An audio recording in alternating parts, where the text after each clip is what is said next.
Сәлем достар, мен бүгін сіздерге 8 сыныптың Қазақстан тарихынан 18 ғасырдағы қазақ хандығы бөлімі бойынша тақырыптық тестті сұрақтарын дайындадым. Сондықтан сіздер менің каналыма тіркеліңіздер, достарыңызға таратуды ұмытпаңыздар.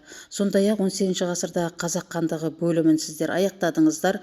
Бұл тесті сұрақтары сіздердің білімдеріңізді бекіту сұрақтары болып табылады. Тесті талдауды бастаймыз. Бірінші сұрақ: Ресей үкіметі Ертіс бойына Семей бекінісін қашан салды? Ресей үкіметі Ертістің бойына әскери бекіністер салу үшін Бухолтс басқарған отряд жіберді. Бұл отряд 1716 жылы Омбы және Жәмшіп бекіністерін салды. 1717 жылы Железинскі деген бекініс салды. 1720 жылы Өскемен бекінісін салды, ал Семей бекінісін 1718 жылы салды. Бұл бекіністердің барлығы Ертіс бойына салды. Ал 1735 жылғы бұл Ор өзенінің бойында Ор бекінісін салғызды. Екінші сұрақ: 1714-1720 жылдары патша үкіметінің Ертіс бойына әскери бекіністер салуының басты мақсаты.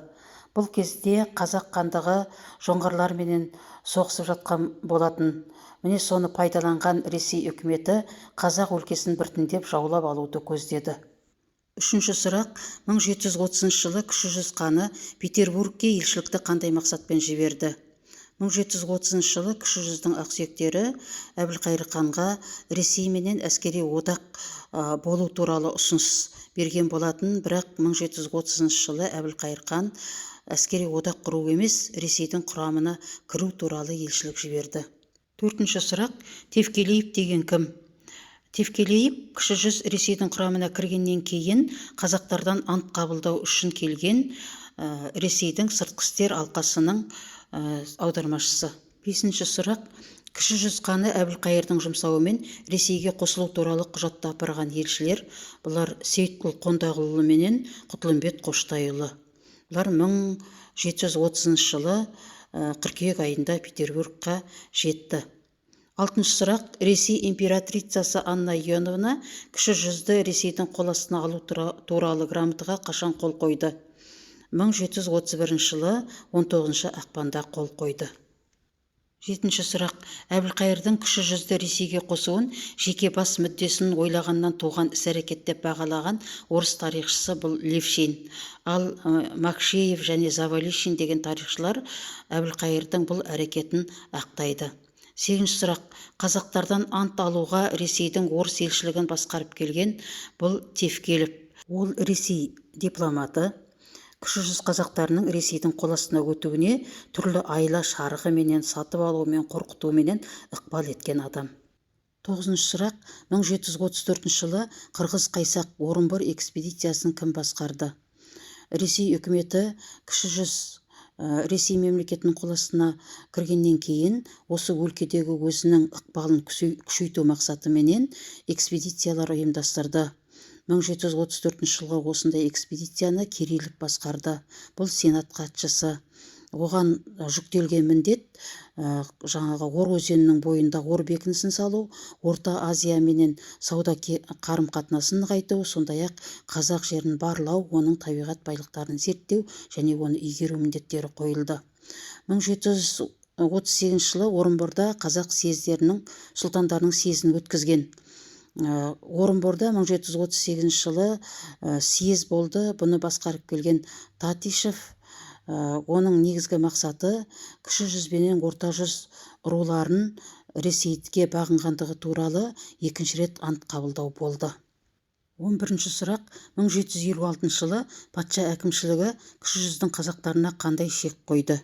Патша әкімшілігі 1750 және 60 жылдардың аралығында бекініс маңындағы жерлерге қазақтардың мал жайылуына рұқсат етпеді және суы мол, шабынды жерлерді, жайылымды жерлерді тартып ала бастады. Сөйтіп, 56 жылы жайық бойына мал жаюға алғаш рет шек қойды.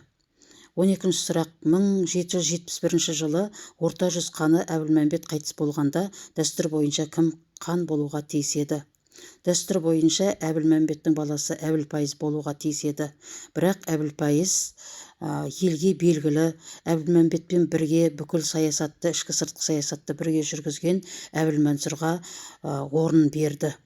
әбілмәнсұр бұл Абылай хан 1771 жылы Түркістанда ұлы хан болып сайланды, 1781 жылы қайтыс болды. 13-ші сұрақ. Жайық бойына қазақтарға мал жаюға патша үкіметі алғаш рет қашан шек қойды? Жаңа қайталанған сұрақ. 1756 жылы шек қойды. 14-ші сұрақ. Әбілқайыр ханды 1748 жылы өлтірген. Әбілқайыр ханды Барақ сұлтан өлтірді. 15-ші сұрақ.